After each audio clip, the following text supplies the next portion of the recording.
pressing for transparency. The FBI facing scrutiny after countless allegations that the Bureau was fueled by political beliefs. So let's break down the agency's troubling track record as Will and I go off the wall. It's been hit after hit after hit, more evidence coming.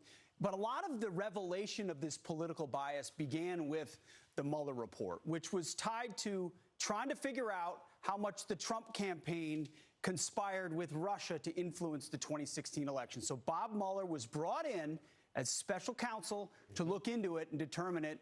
And ultimately in 2019, you remember that moment. He was going to go testify. The report came out. It was going to be the big gotcha moment. It was something else. That's right. The investigation lasted, as Pete said, almost 2 years.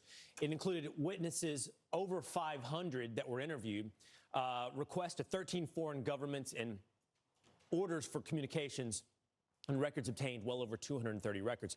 It had that moment of anticipation. It came back. No evidence to support there was collusion between Russia and Trump. And yet there were still those that held on, Pete, saying, yeah, but it didn't exonerate Trump. The scope was the scope kept expanding. It was supposed to be very narrow on the campaign, and we kept hearing reports, strategic leaks, as Mueller and the FBI likes to do to their favorite reporters in certain newspapers, saying, oh, we're covering this, or we're discovering this, or we might find this next. Ultimately, it was not a complete exoneration, but it could be characterized as such by the reason I bring that up is because it wasn't over, as you'll learn as we go throughout these walls, as you get to better investigations later down the line. But after Mueller, because it didn't come up with what everybody hoped it came up with, the smoking gun that showed this Russia collusion, then there was a push to look into Crossfire Hurricane. Crossfire Hurricane was the into Donald Trump and collusion. This is the whole thing, as we talked about, the FBI's investigation into this was known as Crossfire Hurricane, and the Durham report subsequently is what looked into, hey, why did you guys investigate Donald Trump in the first place? That's exactly right. So it was launched by Bill Barr in 2019, the Mueller report, to look at Crossfire Hurricane to determine if there was any merit into the opening of the investigation to begin with. So it was an investigation of the investigators. That's right. And ultimately, they determined the DOJ and FBI failed to uphold their mission of strict fidelity to the law. On Monday, that was released, Will. That's what the Durham report found. So, okay, you've got the Mueller investigation. It was predicated by Crossfire Hurricane. It comes up with nothing.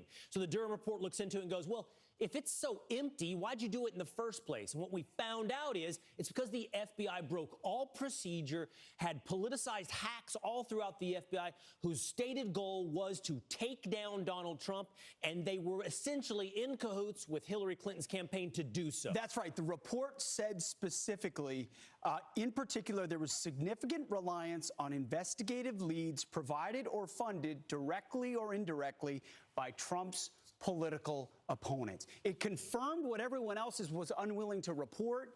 It was salacious dirt, a dossier made up out of whole cloth, used to create an investigation to look into every aspect of the Trump organization and then Trump presidency. Durham reports it. We report on it. Most of the other media still trying to say, in fact, Hakeem Jeffries said, making a mountain out of a molehill. There are nothing burgers. Mountain out of a molehill. Okay, so no one's held accountable. No one ever pays the price for Crossfire Hurricane. In fact, you could argue they were emboldened because they ran it again in 2022, this time running cover for Hunter Biden.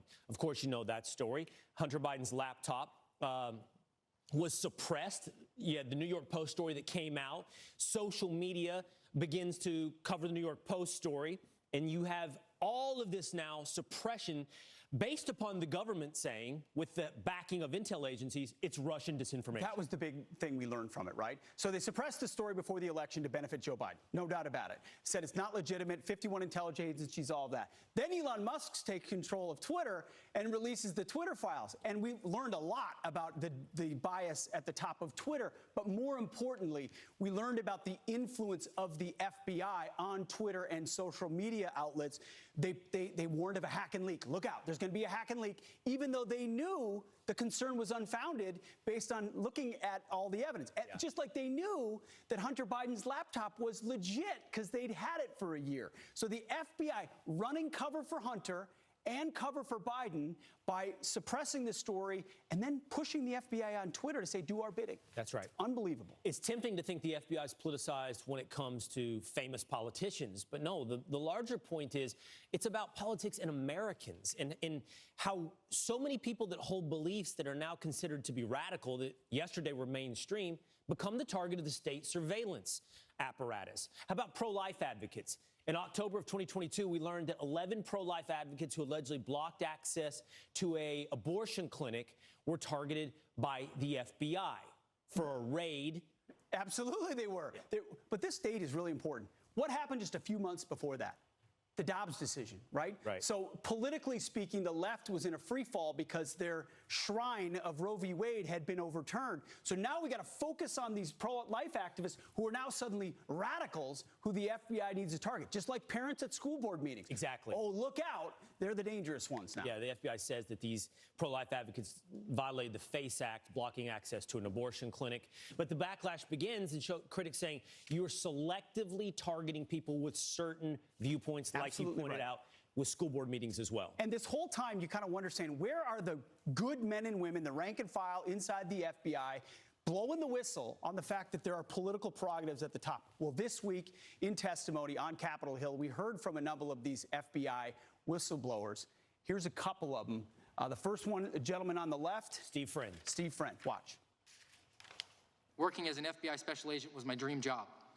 My whistleblowing was apolitical and in the spirit of upholding my oath. Nonetheless, the FBI cynically elected to close ranks and attack the messenger. The FBI will crush you. This government will crush you and your family if you try to expose the truth about things that they are doing that are wrong. And we are all examples of that.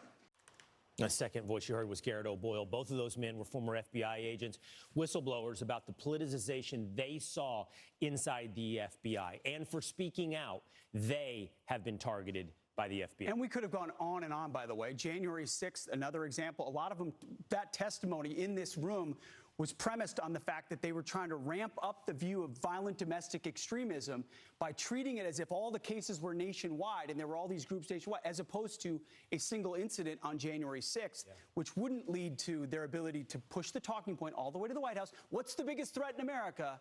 Violent domestic extremism, white nationalists. It's all an attempt to frame opponents. That second FBI agent you heard from there was Garrett O'Boyle. He'll be joining us just a little bit later this morning right here on Fox and Friends.